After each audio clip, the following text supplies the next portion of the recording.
Boa noite. Ontem falávamos sobre o tema "A cada um será dado segundo as suas obras", e a gente entende então nessa frase que se quisermos nos encontrarmos com coisas boas, deveremos plantar, espalhar coisas boas. Deveremos fazer o bem para nos encontrarmos com o bem, porque ao contrário, se espalharmos coisas ruins, se fizermos coisas ruins, inevitavelmente nos encontraremos com essas coisas ruins. É mais ou menos o que nos fala Kardec no capítulo 5 do Evangelho segundo o Espiritismo, quando ele nos explica as causas atuais dos sofrimentos e as causas anteriores dos sofrimentos, nos dizendo que tudo aquilo de mal e de ruim que a gente faz nessa e em outras vidas, isso volta para nós. E com o bem é a mesma coisa. Todo bem que fizermos, estamos fazendo para nós mesmos, para a nossa evolução, para a nossa felicidade. E nesse momento que o planeta passa por essa crise de saúde, financeira, o governo de Goiás estendeu por mais 15 dias a quarentena, a gente vê que a situação não está sob nosso controle, a gente vê que independente da nossa vontade, da gente achar que é certo ou errado, a quarentena se estabelece, as coisas continuam fechadas, as bolsas de valores caem, o dólar sobe, diminuem-se a quantidade de produtos ofertados, aumenta-se o preço de algumas coisas, ficamos dentro de nossas casas e a gente parece para muitas pessoas que isso é uma chuva, uma tempestade que está passando, e de certa maneira é, mas não da maneira que algumas pessoas pensam, que elas não têm nenhum compromisso com isso, que isso, basta que eu fique em casa tomando minha cerveja, eu vou para minha chácara e reclamando ainda que volte, que isso é coisa de partido político, que isso é coisa de isso ou daquilo. E é necessário que as pessoas entendam a gravidade disso, no sentido de que elas precisam colaborar com o que está acontecendo para a gente melhorar o que vai vir. Porque passaremos por momentos difíceis, não adianta a gente imaginar que isso é só uma chuvinha, que não é. A gente sabe que não é. E eu não quero vir aqui para deixar ninguém desanimado, muito pelo contrário. Isso tudo que está acontecendo tem uma beleza que a gente não consegue enxergar, que a maioria das pessoas não consegue enxergar.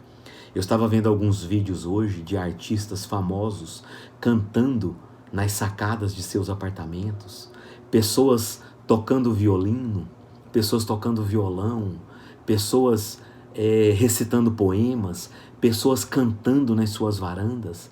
Então, por trás de tudo isso existe uma beleza maravilhosa, a união que vai ser trazida após isso, pela saudade que está sendo gerada. Eu vi uma mãe abraçando simbolicamente uma filha que foi levar comida no hospital, mas a filha não chegou perto, ela só abria os braços, e a mãe em lágrimas, se eu não me engano foi na China ou no Japão, a mãe em lágrimas. Então olha o respeito por essas pessoas que estão na linha de frente que a gente tem que ter, com o nosso recolhimento. Não é hora de festa, não é hora de bebida, não é hora de brigas políticas, não é hora disso, é hora da gente tentar parar um pouquinho o nosso carro que anda a 300 por hora. É hora da gente dar uma parada e pensar o que eu posso fazer. Eu estou vendo muito poucas pessoas contribuindo, pedindo ajuda. O tio Cleobaldo, que trabalha com pessoas que vivem na rua, que serve comida 2 ou 3 vezes por semana nas ruas de Goiânia, continua fazendo esse trabalho maravilhoso e de risco, com os seus voluntários, fazendo comida, levando a comida na rua, entregando para as pessoas água, remédios, medicamentos. Hoje eles estavam atrás de marmitex, da embalagem do marmitex, porque já não tinha marmitex para a próxima semana. Então, eu não estou vendo as pessoas se envolvendo com isso. Muitas entidades pedindo cestas básicas. Eu até sugeri para uma amiga que ela colocasse um valor mínimo, que esse valor fosse respectivo a alguns produtos, arroz, feijão, macarrão, para que as pessoas se sintam mais seguras. A gente ainda precisa, a nossa mão direita ainda precisa saber o que está fazendo a mão esquerda. E por conta disso eu disse para ela, coloque, porque tem gente que só tem condição de doar 15, 20, 25 reais. E alguém que quiser doar 100, doe então 4 cestas. Porque quanto mais claro tudo isso ficar, melhor é. Então eu não estou vendo muita gente se mobilizando para a gente ajudar. Precisamos ajudar. Tem pessoas que estão há 3 semanas sem trabalho. O que essas pessoas estão comendo? Não podemos ficar quietos dentro das nossas casas, somente não fazendo mal. É preciso fazer o bem no limite das nossas forças. Nós vamos falar hoje sobre essa questão, que é a questão 642 do Livro dos Espíritos. Independente da pessoa ser espírita, não tem problema nenhum, porque preste atenção na leitura dessa questão, que você vai ver a beleza dela. Então o mundo vai evoluir, nós iremos evoluir, independente da nossa vontade. Não adianta a gente fazer birra e bater o pé. Eu não quero saber do outro, eu só quero saber de mim e da minha família. Você vai evoluir, mesmo constrangido. Nos empurrão você vai evoluir, o mundo vai evoluir. A gente parou no tempo, na maldade, há muitos séculos. Jesus passou pelo planeta há mais de 2000 anos. E o que é que a gente tem feito? Qual é a nossa colheita em cima do Evangelho? Muito pequena, muito pequena. Se a gente voltar no passado, a perseguição aos primeiros cristãos, aos trabalhadores da primeira hora, que eram jogados nos circos, que eram comidos pelas feras, que tinham seus corpos incendiados para servir de espetáculo a pessoas más, orgulhosas, egoístas.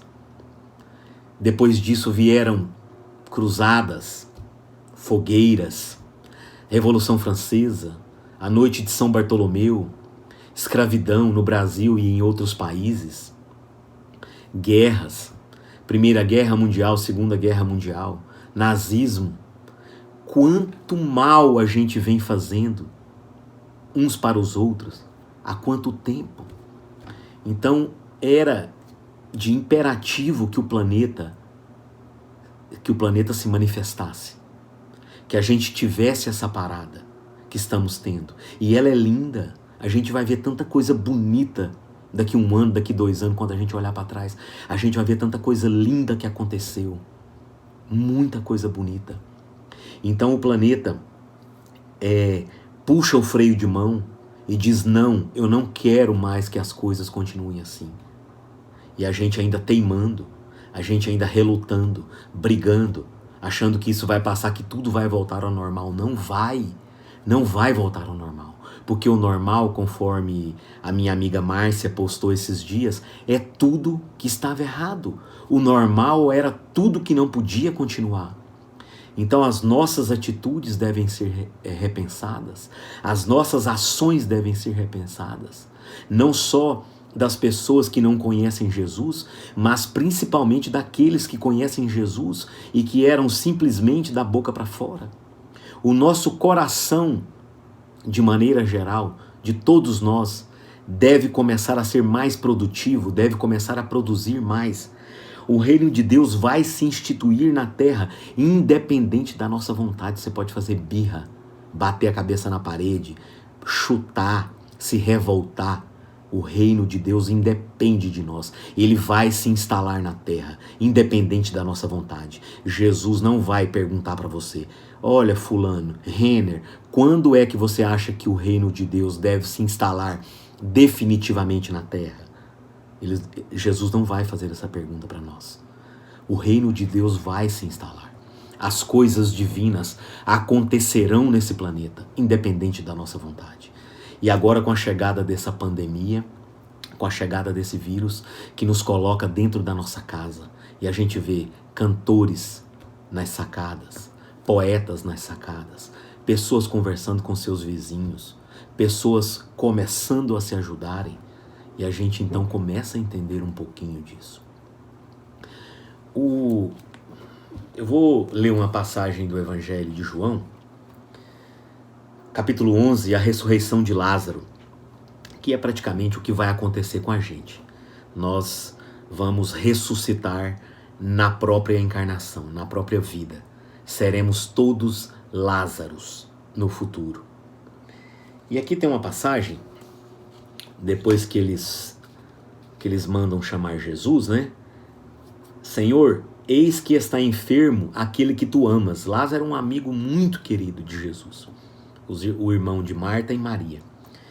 E Jesus, ouvindo isso, disse: esta enfermidade não é para a morte.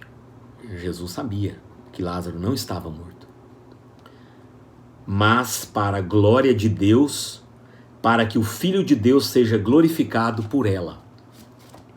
A ação que Jesus depois, chamando Lázaro, levanta, e Lázaro levanta, é uma demonstração de fé, de confiança e de supremacia dos poderes de Deus sobre nós. Enquanto todo mundo pensava que o coronavírus mataria toda a população do planeta, acabaria com toda a economia do planeta, Jesus nos diz: levantem-se e recomecem. Existe uma passagem de Lázaro que o meu amigo Roosevelt conta em uma de suas palestras, que ela se associa com uma passagem do Evangelho, do capítulo 25 do Evangelho segundo o Espiritismo, ajuda-te que o céu te ajudará. Que Jesus, nem os santos, nem os espíritos, não farão aquilo que nos toca. Se estávamos fora de rota, se estávamos rebeldes, indisciplinados, se nós que somos funcionários desobedientes da obra divina, que estamos negligenciando com a parte que nos é obrigatória na obra divina, nós temos compromisso com essa obra divina que vai ser instalada na terra, e de maneira rebelde estávamos em greve, então não é justo que recebamos o salário se a gente estava sentado durante o período de trabalho e o dono da vinha vem nos cobrar. E aí, como que a gente vai receber o salário se a gente não está trabalhando? E mais, se a gente está fazendo confusão, se a gente está brigando, se a gente está reclamando um do outro, você pagaria na sua empresa alguém que estivesse parado e você estivesse honrando todos os seus compromissos com ele e ele de maneira rebelde, não vou trabalhar? Você pagaria? Então, Deus, que não é vingativo, não é maldoso, não é violento, o que ele faz? Ele então dá uma parada técnica, que é isso que está acontecendo.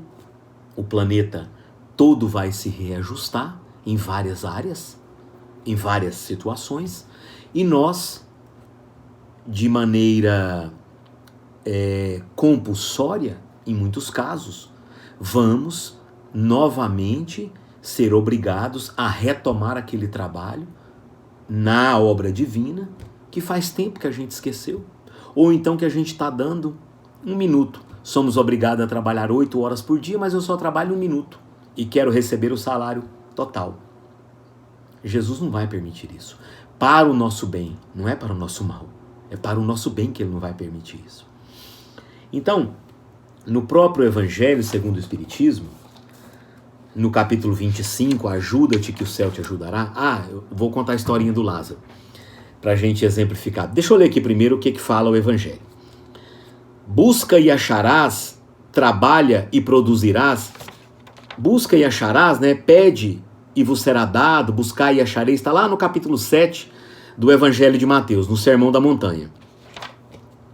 Na continuação do Sermão da Montanha. Busca e acharás é o mesmo que trabalha e produzirás. Senão fica parecendo, pede e obtereis, e você pode ficar dentro da sua casa sem fazer nada, só pedindo a Deus. Não é assim.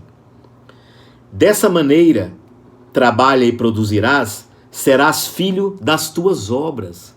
Olha que coisa maravilhosa. Senão fica parecendo que Deus dá prêmios para alguns e castigos para outros. Não. Deus não dá, Deus nos dá caminhos e a gente segue trabalhando e colheremos tudo aquilo que plantarmos. E é claro que a gente não pode ter uma visão só em uma vida, senão fica parecendo, meu trabalho tanto e não me acontece quase nada. Dessa maneira serás filho das tuas obras. Terás o mérito delas e serás recompensado de acordo com o que hajas feito. Não, os espíritos não vêm dispensar o homem da lei de trabalho, mas mostrar-lhe a meta que lhe cumpre atingir e o caminho que a ela conduz. É isso que eu tinha falado. A nossa parte na obra divina, na instalação do reino de Deus na terra, ninguém fará por nós. Ninguém. Que lhe cumpre atingir e o caminho que a ela conduz, dizendo-lhe, anda e chegarás. Olha só, anda e chegarás, não é para você ficar parado. Encontrarás pedras sob os teus passos, pedras que você mesmo espalhou no passado. Olha e tira-as tu mesmo. Nós te daremos a força necessária se a quiseres empregar. Jesus está sempre do nosso lado, esperando, torcendo para a gente tomar boas decisões. Do ponto de vista moral, essas palavras de Jesus significam: pede a luz que deve iluminar o vosso caminho, e ela vos será dada. Pede forças para resistires ao mal, e a tereis. Pede a assistência dos anjos, dos bons espíritos, dos santos, e eles virão acompanhar-vos e vos servirão de guia. Tal como o anjo de Tobias pede bons conselhos, e eles jamais vos serão recusados. Então, quando a gente vê essa passagem, pede e vos será dado, a gente fica pensando que é pedir dinheiro, sem fazer nada, sem trabalho, pedir que uma pessoa se reconcilie conosco sem a gente fazer a nossa parte, pedir que a nossa despensa seja lotada de arroz e de comida sem a gente trabalhar. Então é claro que isso não vai acontecer. Não vai acontecer. Então, não tem como a gente fugir abandonar a parte que nos toca na obra divina. E é o que eu queria falar aqui hoje, né, na questão 642 do Livro dos Espíritos, que foi uma questão que eu fiquei chocado com ela quando eu a li pela primeira vez. Kardec pergunta: para agradar a Deus e assegurar a sua posição no futuro, no paraíso, no céu, aonde que você acreditar, bastará que o homem não pratique o mal? Eu posso ficar dentro da minha casa como eu tenho me comportado nos últimos anos, nos últimos séculos, só com a minha família, só com os meus amigos, mesmo não fazendo mal para outras pessoas, mas eu faço bem só para as pessoas que estão ao meu redor? Eu vou chegar no paraíso com esse comportamento? E os espíritos nos respondem: não. É preciso que faça o bem no limite das tuas forças. No limite. Você tem noção do que é no limite? Pesquisa a vida do Chico Xavier, do Divaldo, da Madre Teresa de Calcutá, da Irmã Dulce, de Gandhi, de tantos outros aí que você conhece, que viveram todos os dias em prol dos outros. É claro que às vezes no início da vida da pessoa ela ainda não tem uma consciência espiritual, e isso é adquirido para alguns muito jovens, outros um pouco mais, mas eu digo depois que se instala essa personalidade da Madre Teresa, da Mãe Dulce, do Chico Xavier, do Divaldo, é dessa fase que eu falo. Não, é preciso que faça o bem no limite das suas forças. Ah, se fosse só isso que eles nos quisessem dizer, que o pior vem agora, ou seja, o melhor. Pois cada um será dado segundo as suas obras, presta atenção, cada um responderá por todo mal que surgir, todo mal que haja resultado, todo mal que nascer do bem que não houver praticado. Então, olha só, todo mal que nasce lá na África é culpa nossa. Todo mal que nasce na Síria, na Tasmânia, na China, é culpa nossa. Todos somos interligados. Todos os seres no planeta, nós somos tão interligados que um vírus nos parou.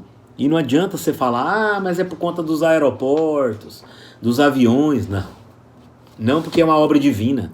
Independeria disso. Então, todo o movimento egoísta de ficar centralizado junto das pessoas que a gente, somente do lado das pessoas que a gente gosta, fazer o bem só para aquelas pessoas que estão ali, não basta mais. Não basta. É preciso que a gente saia de dentro da nossa casinha, de dentro de nós mesmos, em busca do próximo. E agora, mais do que nunca, materialmente, nessa fase em que pessoas não terão o que comer.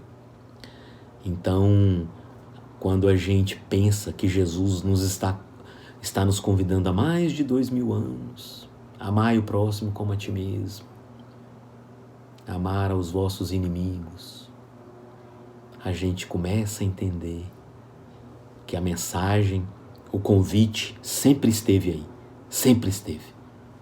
Não queremos entender. Achamos que evangelho é coisa de velho, coisa de pessoa gagá, que o evangelho é coisa de pessoas que não têm dinheiro para viajar, que não têm carros importados para aproveitar, que não têm fazendas para cuidar. O evangelho é para todos nós. Se não fosse assim, não encontraríamos pessoas ricas seguindo o evangelho, compartilhando, doando, distribuindo, e não encontraríamos pobres extremamente orgulhosos e avarentos. Então, nessa mensagem de que ninguém fará a parte que nos toca na obra, na nossa parte, né? Na obra, eu vou então falar a mensagem do Roosevelt que eu estava esquecendo, né? O conto, né? Que, se eu não me engano, é um conto de Humberto de Campos, que quando Jesus ficou sabendo da morte de Lázaro, ele então disse para os seus discípulos: me leve até ele. E eles então o levaram até uma caverna que tinha uma pedra na frente, e ele então disse para os seus discípulos, para aquelas pessoas que estavam ali: tirem a pedra. As pessoas tiraram, e ele disse: Lázaro, levante-se. Lázaro se levantou, conforme o evangelho nos conta, e com dificuldades e tudo mais, mas levantou, estava vivo. Na verdade, ele estava vivendo um processo de letargia, que Jesus sabia disso, que levaria à morte se ele não fosse socorrido.